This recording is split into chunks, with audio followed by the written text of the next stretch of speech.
Bonjour à tous, donc Michel Leblanc-Albarel, professeur à l'école forestière de Mémagne. Je vais vous présenter en quelques mots l'école. Donc l'école se situe, comme vous le savez, à Mémac en Haute-Corrèze. C'est une commune de 2600 habitants. L'école est à proximité du village. L'école forestière de Mémac appartient à un groupe ou un établissement comportant deux sites, le site de Neuvic et le site de Mémac. L'ensemble s'appelle l'EPL de Haute-Corrèze. Pour l'école forestière, donc, vous avez en fond, comprend trois centres. Il y a un centre de formation pour adultes, un atelier technologique et le lycée forestier. Vous avez donc l'atelier technologique qui va vous aider au niveau des TP à préparer trouver les chantiers et préparer les outils et engins dont vous aurez besoin. Vous avez également, comme vous pouvez le voir sur le fond, une résidence étudiante pour les plus grands. Le lycée de forestier forme à l'ensemble des diplômes donc de l'école, des diplômes forestiers du ministère de l'Agriculture et va donc de la troisième à la licence. Donc pour vous, vous serez les plus petits, mais vous devenez grand, vous deviendrez grand. Il y a à peu près 300 élèves et étudiants et 85 personnes qui travaillent sur le site.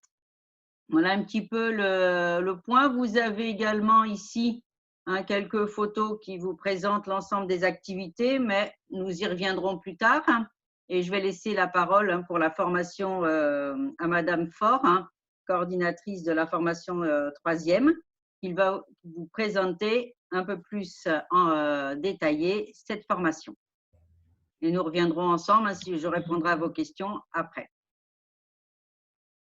Oui, alors bonjour à tous. Déjà, merci d'être avec nous pour ces JPO virtuels. Alors, effectivement, je vais vous parler plus en détail de cette troisième découverte professionnelle. Il y a des similitudes avec une troisième classique de l'éducation nationale, mais il y a aussi quelques différences et c'est surtout celle-là que je vais aborder. Alors, tout d'abord, il y a une nouvelle matière. C'est l'ESC, en fait, éducation socio-culturelle, où les élèves peuvent voir la culture sous un autre angle. Ça peut être lié au cinéma, il y a des projets. Donc ça, en général, ça plaît pas mal aux élèves. Et en plus de ça, donc, ils ont 7 heures d'enseignement pratique par semaine. Donc ça peut être en atelier, du travail en extérieur et aussi des enseignements donc pratiques interdisciplinaires. Donc ça, c'est autour de 3 thèmes. Ça se redécide chaque année, mais cette année, par exemple, c'était autour des matériaux, donc autour du bois, du fer. C'est aussi par rapport à l'aménagement de l'espace. Les élèves ont construit, par exemple, un petit escalier. Enfin, c'est un exemple parmi tant d'autres. Donc après, leur travail est valorisé, ils en sont fiers et ils ont de quoi l'être. C'est vraiment bien. Après, ça peut être aussi par rapport au sport et loisirs, le thème. Et ça, c'est bien parce que ça montre que, en fait, ils peuvent venir chez nous, mais faire aussi d'autres métiers. Ce n'est pas forcément lié au bois ou à la forêt ou à la nature. C'est-à-dire que si vous voulez après vous orienter vers plutôt de la boulangerie, de la mécanique ou justement sport loisirs, c'est tout à fait possible. En fait, tout au long de l'année, nous travaillons vraiment dessus, sur votre orientation, tout ce qui est voilà, votre choix professionnel, personnel et voilà, tout ce qui tourne autour de l'orientation. Après, vous êtes 16 en cours et donc ça permet vraiment d'être au plus près de vous, de bien vous accompagner, de vous guider dans ce projet et, et voilà, il y a des heures vie de classe aussi, de l'accompagnement personnalisé. Donc, encore une fois, pour mieux vous connaître et que vous soyez le plus à l'aise possible avec toute l'équipe. Voilà, par rapport à ce projet professionnel, vous démarrez les stages en janvier. Donc, il y a 3 semaines en tout, alternées avec des semaines de cours. Donc, en fait, vous faites une semaine de stage, vous revenez à l'école, une semaine de stage, voilà. Et donc, en tout, voilà, sur ces 3 semaines de stage, ça vous aide bien à vous décider en général sur ce que vous voulez faire plus tard. Et ça nous permet aussi, quand vous revenez à l'école, de nous, les professeurs, toute l'équipe éducative, de parler de ça avec vous. Qu'est-ce qui vous a plu? Voilà, quelles compétences vous avez pu développer, voilà, jusqu'à arriver au mois de juin. Et là, normalement, vous avez bien peaufiné votre projet et vous savez vraiment ce que vous voulez faire. C'est vraiment le plus important. C'est une classe d'orientation, hein. Voilà, avec un peu plus de pratique. Au niveau de l'emploi du temps, donc vous avez quand même des matières générales, hein, mais souvent quand même en lien entre elles. C'est un peu plus souvent le matin. Comme ça, l'après-midi, nous essayons de mettre des cours un peu plus pratiques, de l'EPS. Et du coup, ça se passe plutôt bien. En général, on a des bons retours. Voilà. Après, je ne sais pas si vous avez des questions. Il ne faut pas hésiter en tout cas. Voilà, n'importe quelle question sur des Alors là, sujets que nous n'aurions pas abordés. on va vous passer juste un tout petit diaporama que vous voyez quelques images de ce qu'ont fait les élèves. Et puis après, on passera aux questions en fin de séance.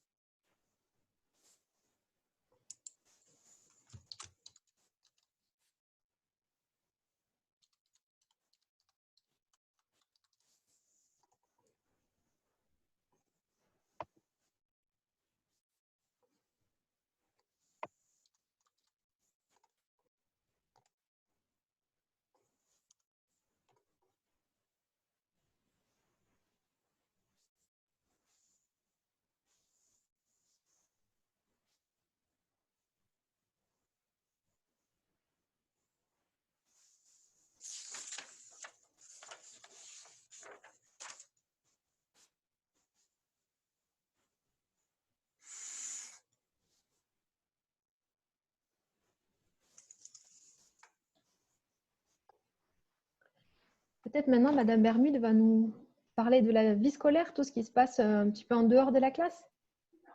Bonjour à tous, merci d'être avec nous pour ces portes ouvertes virtuelles. Je suis Madame Bermude, la conseillère principale d'éducation à l'école forestière de Meymac. Alors au niveau de la vie scolaire, il faut savoir qu'on peut accueillir les élèves de 3e en internat. On a cette année 80 internes de la 3e à la terminale. On avait presque tous les 3e qui étaient internes chez nous cette année. On essaye de… bien sûr, on vous laisse entre 3e, mais on essaye de vous mettre dans l'aile à côté avec des un petit peu plus grands pour que vous puissiez un petit peu mieux connaître le fonctionnement de l'établissement.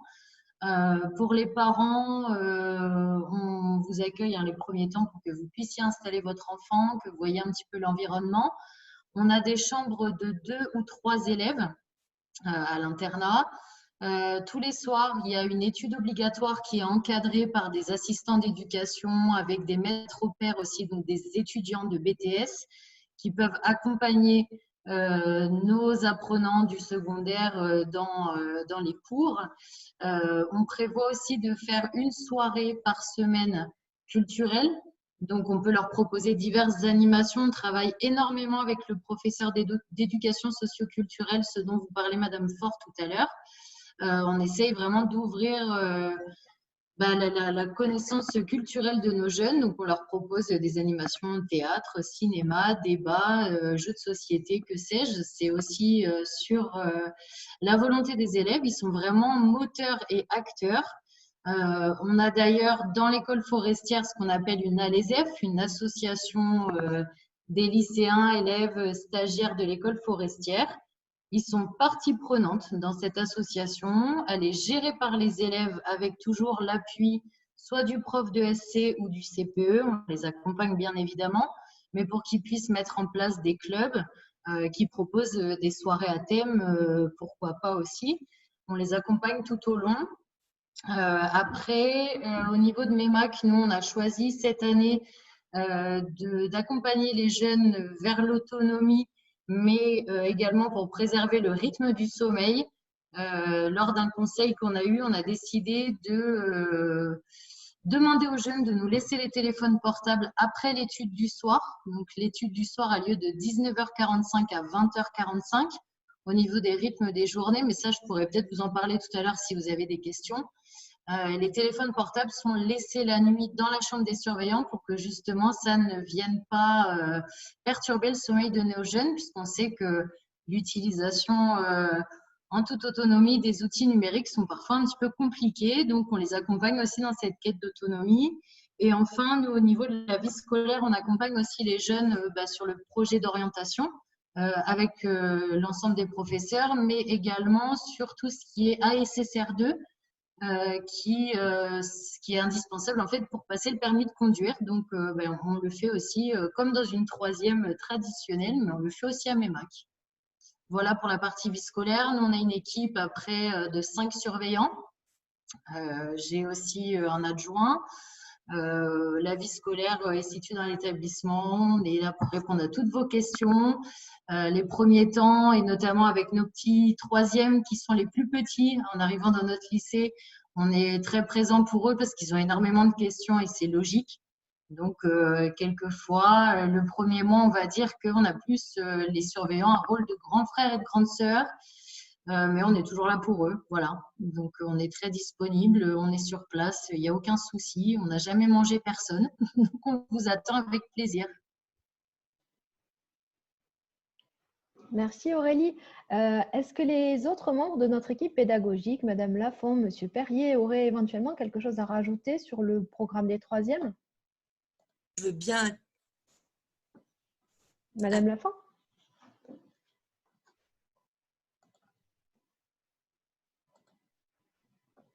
Attendez, Brigitte, on ne vous entend pas.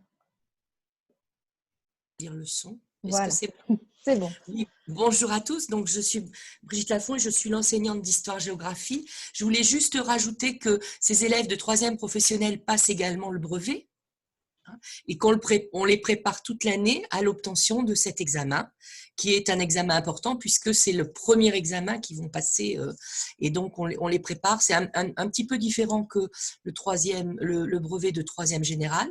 C'est un brevet qui en général est accessible et qu'ils réussissent.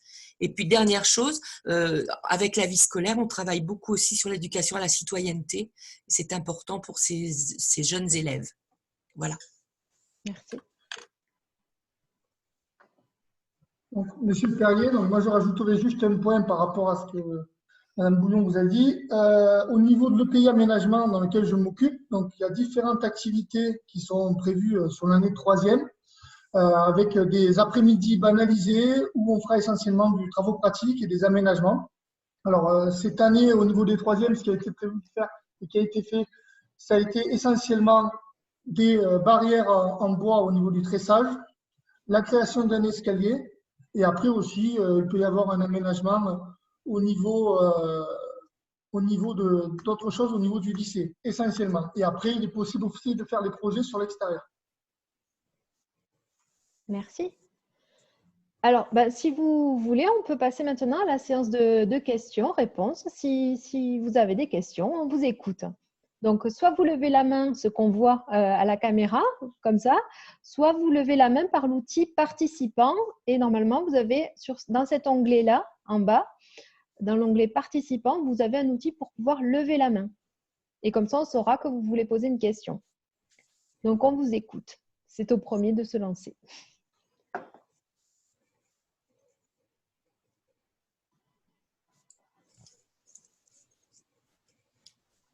On a été clair. Oui, probablement. Pas de questions. Ah, Monsieur Montagnon.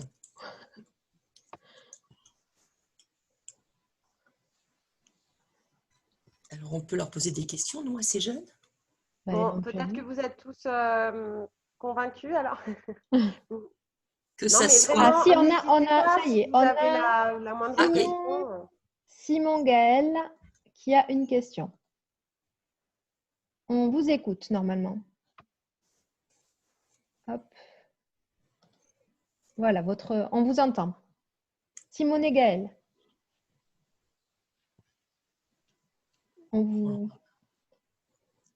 Est-ce que vous m'entendez? Oui, ça y est, on vous entend. Oui. Bonjour. Je suis la maman de Gaël qui est juste à côté de moi. Nous, notre problématique, c'est pas l'environnement, enfin c'est un peu l'environnement. Nous sommes à Poitiers, donc assez loin.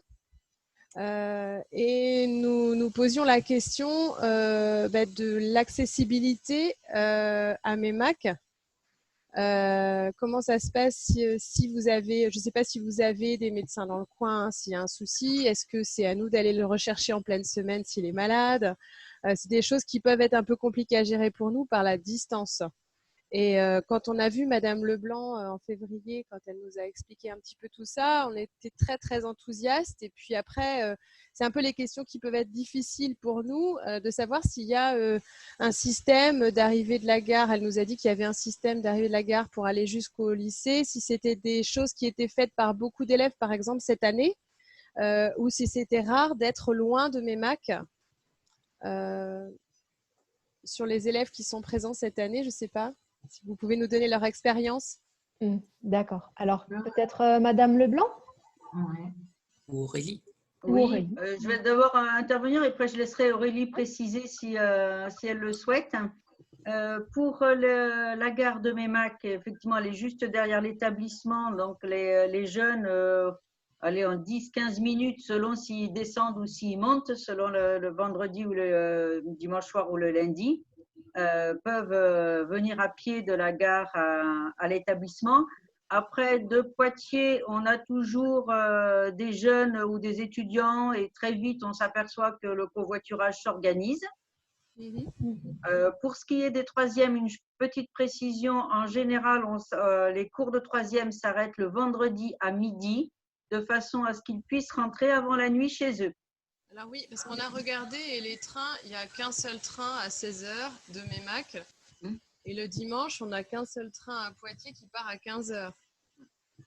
Voilà, donc après, voilà, très vite, vous trouverez quelqu'un qui va avec lequel covoiturer. De toute façon, avec le train, c'est possible. Même, je pense qu'il y a un train qui monte à Limoges vers 12h40 de mémoire. Et c'est vrai qu'on essaye, on fait toujours passer les troisièmes en premier au self le midi de façon à ce qu'ils aient le temps de manger. Et ils se rendent à la gare pour 13h20. Et ça ne peut, en général, ça se passe très bien. Ils ne sont pas les seuls à faire. Les troisièmes et les secondes suivent le même parcours vendredi à midi. D'accord. Après, pour le lundi, les troisièmes commencent plutôt vers 9h. Les secondes, c'est 8h. Parce que sinon, on n'arrive pas à mettre toutes les plages de cours concentrées comme ça sur une demi-journée de moins. Est-ce que vous avez quelqu'un qui accueille les enfants le dimanche soir et à partir de quelle heure? Est-ce que c'est… Je vous laisse répondre. Alors, du coup, au niveau de l'internat le dimanche soir, bien évidemment, on a un assistant d'éducation qui est présent sur l'établissement. On ouvre l'internat à partir de 19h, donc on accueille les jeunes dès 19h le dimanche soir jusqu'à 23h, puisqu'on a des trains qui arrivent un petit peu plus tard. Il y a deux possibilités en fait pour les élèves internes. Soit vous avez ce qu'on appelle le forfait 5 jours, donc l'élève est interne du dimanche soir au vendredi midi. Mais on a eu aussi le cas d'un petit jeune de 3e qui habitait loin, qui était interne chez nous pour 7 jours. C'est-à-dire qu'il ne rentrait pas à son domicile le week-end. On a un partenariat avec le lycée d'Égletons qui est vraiment juste à côté. Et les surveillants donc emmènent les élèves qui restent le week-end, le vendredi après-midi à partir de 16h. Ils sont emmenés dans l'établissement où ils sont pris en charge par l'établissement d'Égletons. Et machine inverse, les surveillants de Meymac retournent chercher les jeunes le dimanche après-midi sur Égletons et les ramènent dans l'établissement de Meymac. C'est aussi une autre possibilité éventuellement. Pour ce qui est des stages, tous les stages ont lieu autour du lycée. Vous avez un partenariat ou c'est à nous de nous débrouiller pour l'envoyer vers un employeur et à nous de trouver de quoi l'héberger? Alors, au niveau des stages, je réponds, vous me complétez si Madame Faure, si vous le jugez nécessaire. Donc, les stages sont en général trouvés par les familles parce qu'elles en profitent pour le faire autour de chez eux. Cependant, certains, effectivement, restent autour de Meymac. Il y a aussi, donc les enseignants aident dans la recherche, mais c'est quand même à l'initiative du jeune. Ils seront pris en charge, comme disait Madame Faure, à l'aide des heures consacrées à l'accompagnement. Mais c'est important que ce soit le jeune qui fasse la démarche parce que l'entreprise, elle accueille le jeune, elle n'accueille pas les enseignants. D'accord, oui. Voilà, mais après, bon, en fonction des régions, on a aussi un certain nombre d'entreprises, les enseignants connaissent et disent, tiens, va donc voir là si tu ne connais pas, etc. Donc, il y a vraiment un travail commun entre l'équipe pédagogique et les élèves et les familles. D'accord. Oui, effectivement, comme dit Madame Leblanc, nous accompagnons l'élève dans sa recherche de stage, hein, évidemment, mais c'est tout dans l'intérêt de l'élève de trouver le stage par lui-même. Ça lui servira aussi si après il va en seconde professionnelle et ainsi de suite jusqu'au bac et pourquoi pas en BTS. Enfin, voilà. Et dans le monde du travail, hein, de toute façon, ça lui servira d'avoir commencé à chercher par lui-même un stage. Très bien. Les mercredis après-midi sont considérés comme des après-midi à l'intérieur de… Comment ça se passe pour les sorties, par exemple? Est-ce qu'ils ont le droit de sortir tout seuls de l'établissement les mercredis? Est-ce qu'il y a des activités sportives spécifiques qui ne sont pas intégrées dans le lycée? Alors, donc, toujours Madame Bermude, je reprends la parole, je me permets. Au niveau du mercredi après-midi, donc les élèves de 3e ne sont pas autorisés à quitter ne sont pas autorisés à sortir de l'établissement scolaire. C'est un choix qu'on a fait parce qu'on estime qu'en 3e, on n'est peut-être pas encore assez autonome pour acquérir voilà, ce droit de sortir le mercredi après-midi. Mais il faut savoir que sur l'établissement, on propose donc des clubs dont je vous parlais tout à l'heure qui peuvent être mis en place par les associations d'élèves avec aussi l'atelier technologique. On avait un club bûcheronnage et mécanique, par exemple. Il y a des sorties au niveau de l'association des élèves. Ils peuvent très bien aller faire une sortie bowling, cinéma, patinoire, aller à la médiathèque, encadré soit par les assistants d'éducation, soit par l'enseignant de SC. Et il y a aussi la section rugby à laquelle ils peuvent aller faire quelques matchs. Enfin voilà, ils s'ennuient pas, hein, nos jeunes. Vous avez une médiathèque dans le lycée? Alors, on a un CDI dans le lycée où il y a énormément de choix. Mais après, dans MEMAC, comme vous disiez, Madame Leblanc, on est vraiment à côté du centre-ville. On a une médiathèque où le prof de SC ou des assistants d'éducation peuvent accompagner les élèves. Ils peuvent s'y rendre à pied en 10 minutes, ils y sont. Hein. D'accord. Merci. Et après, il faut juste savoir aussi, dernière petite précision, je ne sais pas si on en a parlé, au niveau du site de MEMAC, les élèves ont quand même la chance d'avoir ce qu'on appelle un foyer des élèves. Donc, c'est un bâtiment qui est dans le lycée où il y a des billards, baby-foot, qui est ouvert tout le mercredi après-midi, où les jeunes peuvent aller librement, où il y a aussi des assistants d'éducation qui sont à côté, mais ils peuvent se retrouver, faire des jeux de société, passer du temps ensemble, regarder un film, ils ont de quoi s'occuper. Hein.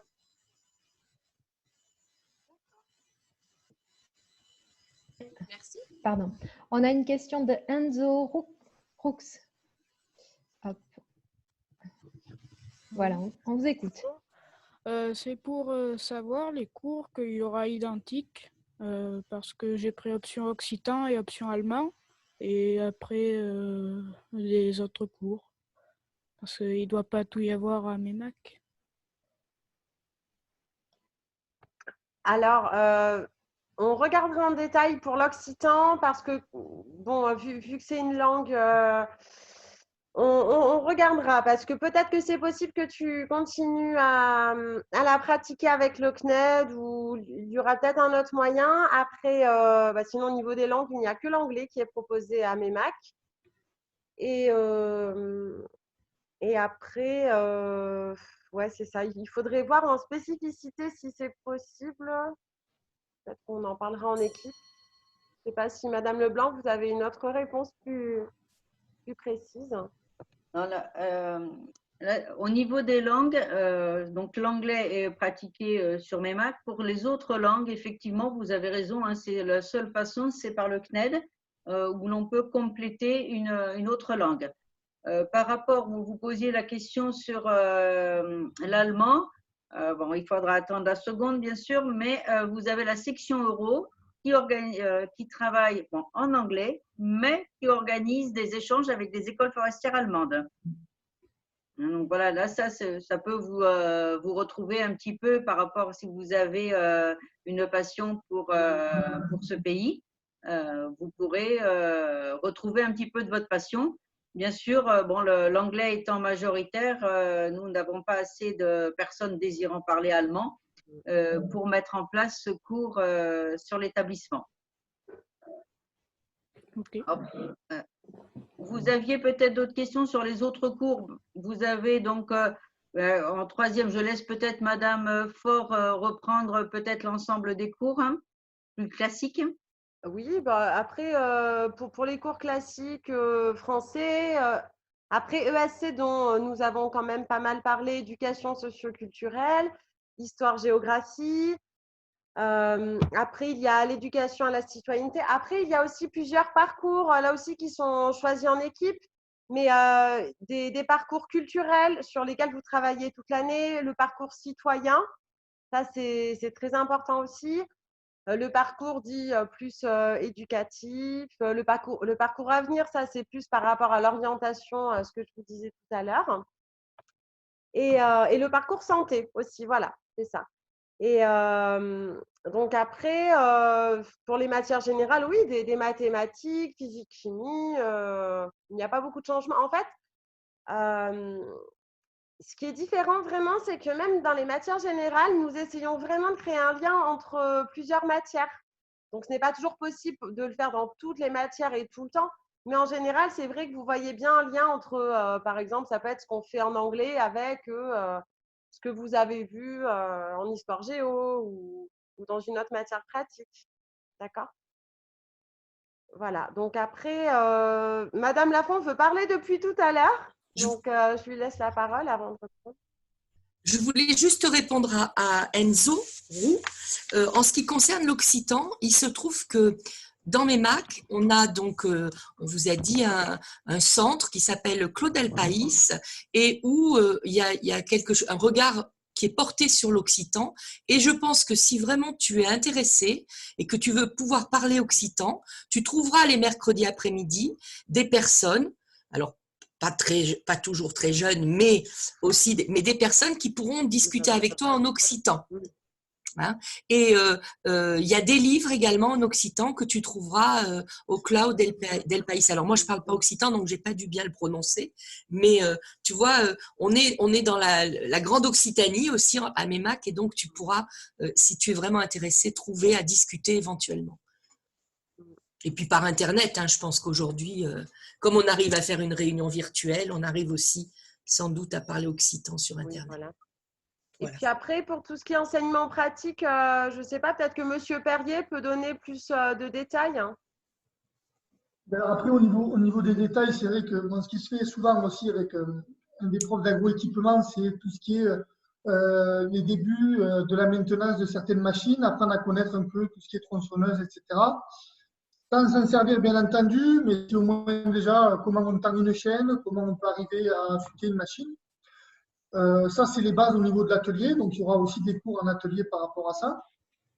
Et après, comme j'ai dit, au niveau de l'aménagement, ça sera surtout aussi des projets d'aménagement qui seront proposés aux élèves et qu'on fera en fonction aussi de ce qu'on peut faire au niveau du lycée, que ce soit au niveau des barrières, au niveau de la création d'escaliers, ou ça peut être d'autres aménagements à l'extérieur, comme de la pose de panneaux qui a été faite cette année, réalisée par la classe et les élèves.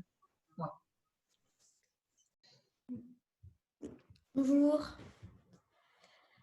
Alors, c'était pour savoir combien de jours nous allons pratiquer dans la forêt. Alors, je peux peut-être y répondre. Alors, dans la forêt, il n'y aura pas forcément de pratique au niveau de la troisième.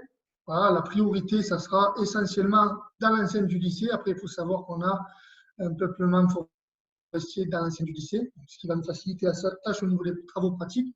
On pourra aborder l'aspect forestier, mais ça restera superficiel par rapport au reste des aménagements qui seront faits. Voilà. D'accord.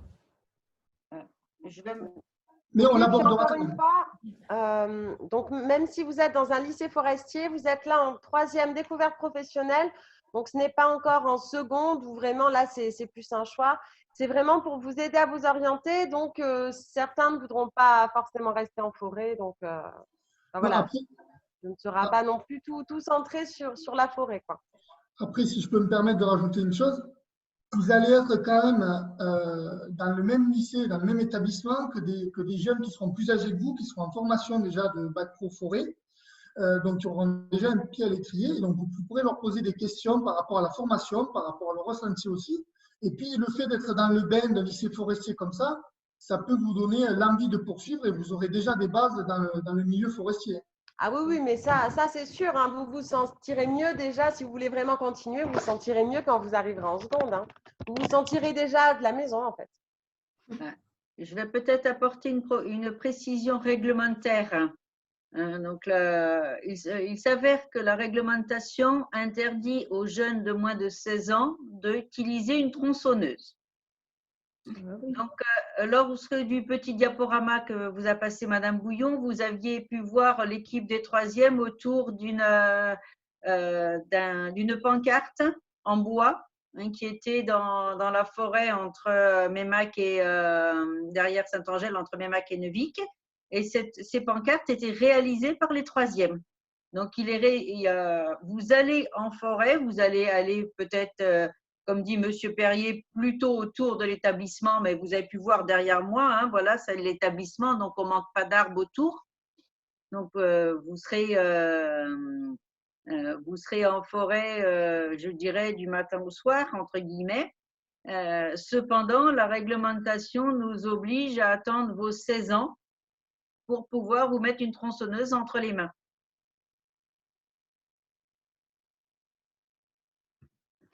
D'accord. On a une nouvelle question de Enzo. Oui, c'est pour savoir, parce que je fais un sport du rugby, et vu qu'on est à l'interne tous les soirs, du coup, ben, le mardi, du coup, je ne pourrais pas y aller. Et le vendredi, si je sors à 5 heures de Meymac, je n'aurai pas le temps de redescendre, parce que je fais du rugby à Tulle, je n'aurai pas le temps de redescendre à Tulle. Du coup, c'est pour savoir vers quelle heure on sort le vendredi. Alors, les cours finissent à midi le vendredi, mais après, il y a une section rugby. Hein. Je ne sais pas, tu ne veux peut-être pas changer de club, je comprendrai. Enfin, après, ça, c'est toi qui vois. Mais si vraiment c'est pour continuer à pratiquer le rugby, il y a une section rugby. Donc, Ok. Après, pour répondre à la question d'Enzo, au niveau de la section rugby, ce n'est pas parce que tu as une licence dans ton club et que tu pourras faire les entraînements le vendredi soir. Au niveau de la section rugby, après, tu pourras participer aussi aux entraînements au niveau du lycée qui sont organisés essentiellement les mardis soirs. Voilà. Donc, les mardis soirs, si tu veux venir, en plus de t'entraîner le vendredi soir en club, tu pourras venir aussi le mardi en section rugby, qui est un peu brassé avec toutes les classes, mais ça te permettra aussi de pratiquer ton activité les mardis soirs. Ok. Donc, tu vois, il peut y avoir des solutions à beaucoup de choses, en fait. Madame Lafont, une question. Et puis, Enzo, tu peux, ce qu'on a dit tout à l'heure, par le covoiturage, tu peux être à l'heure à ton entraînement le vendredi soir à Tulle. Parce qu'il y a d'autres élèves. Il y a une maman qui posait la question tout à l'heure. La grande majorité des élèves à l'école forestière est interne. Et donc, ils repartent tous, pour la plupart, le vendredi. Et donc, tu trouveras forcément un covoiturage qui t'amènera à Tulle, ou le train, ou le bus. Et pour répondre, alors je ne sais plus le prénom de ton fils, Céline. Enzo. C'est un autre Enzo. Enzo, il va falloir que tu ranges ton frein. Parce que tu ne vas pas faire de la forêt comme je sais que tu as très envie d'en faire. Eh bien, il va falloir que tu ronges encore un peu ton frein. Tu vas apprendre des choses, mais c'est si tu rentres en seconde professionnelle où là, tu feras vraiment des travaux forestiers. Là, tu vas plutôt voir en troisième tout l'environnement forestier, tout ce qu'on peut faire aussi en forêt avec autre chose qu'une tronçonneuse dans les mains. Oui. Voilà. Alors justement, on avait une nouvelle question de la famille Sobo. Voilà. Alors, nous, on est de Meymac. Donc, il n'y aura pas de problème d'internat, mais justement, donc Enzo serait demi-pensionnaire. Et est-ce qu'il pourrait participer donc, j'ai bien vu, il y a des soirées culturelles ou voilà, en dehors des cours. Est-ce qu'il va pouvoir participer pour ne pas être exclu d'un groupe? Ah, mais tout à fait. Si vous lui en donnez l'autorisation après de revenir dans l'établissement le soir, si vous le ramenez et qu'il veut participer à la soirée avec ses camarades, bien sûr qu'on ne l'empêchera pas de venir avec ses collègues, hein. Voilà. Aucun souci. D'accord. Merci. Et puis peut-être on peut aussi rajouter que pour ces élèves de troisième qui parfois sont en difficulté dans leur parcours scolaire, le fait qu'ils soient dans un petit groupe, hein, maximum 16, eh bien, ça nous permet d'être assez attentifs et en particulier tous les élèves qui ont des problèmes 10, alors tous les 10 qui peuvent exister, on est assez attentif là-dessus et il y a même parfois des aménagements, ils peuvent peut-être utiliser un ordinateur, etc. Donc, on est assez proche d'eux puisqu'ils ont la chance d'être en petit groupe. Voilà. C'est pas toujours simple. Hein. On a une question de Gaëlle Simonet.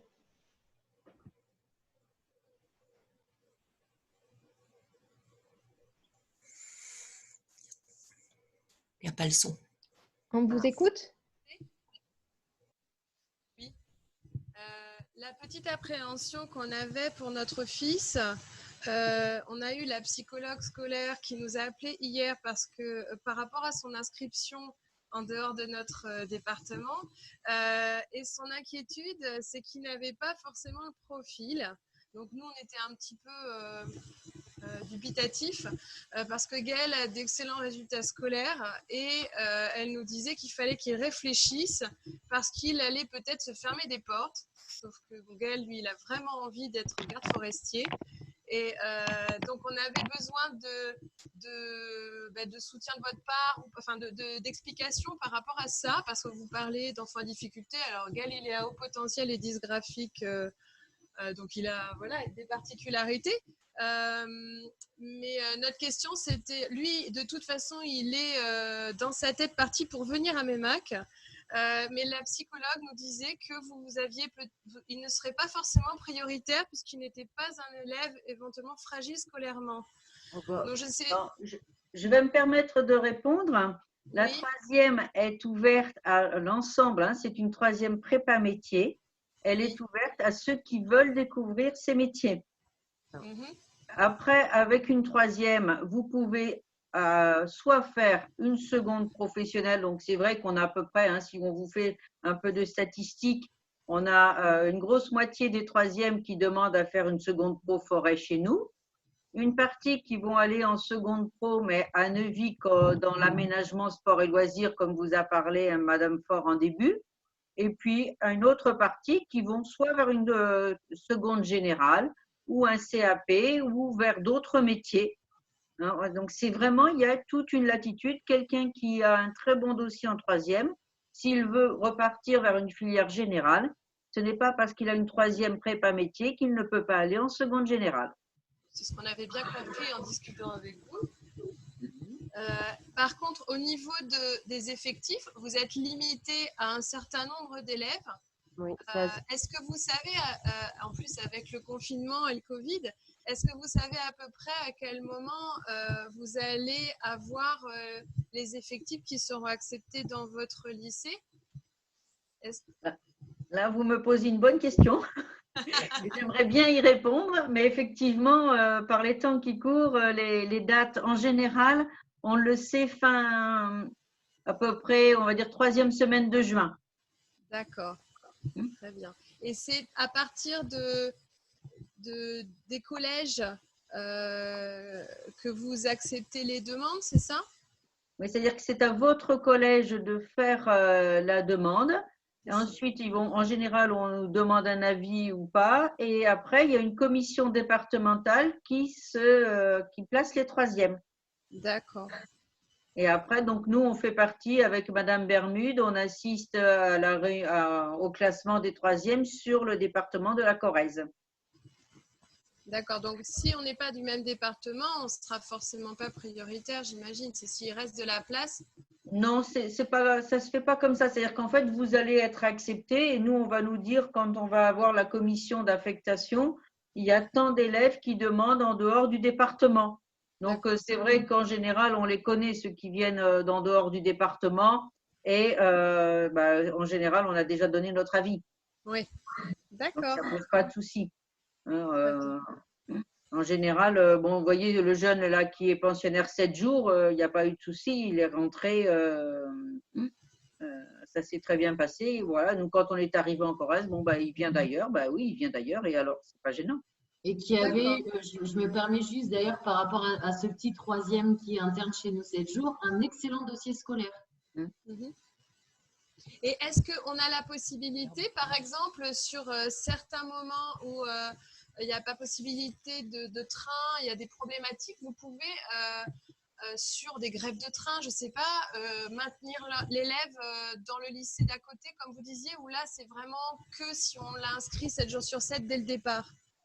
Alors, on préconise une inscription 7 jours sur 7 qui est valable pour toute l'année. Après, ça nous est arrivé cette année d'avoir des grèves de train. On anticipe, en général, on le sait avant. On fait en sorte de pouvoir faire rentrer tous les élèves chez eux. On reste le temps qu'il faut rester. S'il faut qu'on accompagne des élèves jusqu'à la gare d'Ussel, on le fait aussi. De toute façon, dites-vous bien que votre enfant ne sera jamais à la rue et que si, cas de force majeure, même s'il n'était pas inscrit, il faut qu'il soit accueilli sur le lycée d'Égletons, on trouverait une solution. Évidemment, on ne le laissera pas dehors. Oui, ben c'est un peu l'inquiétude à 5 heures de train. Non, mais je comprends tout à fait.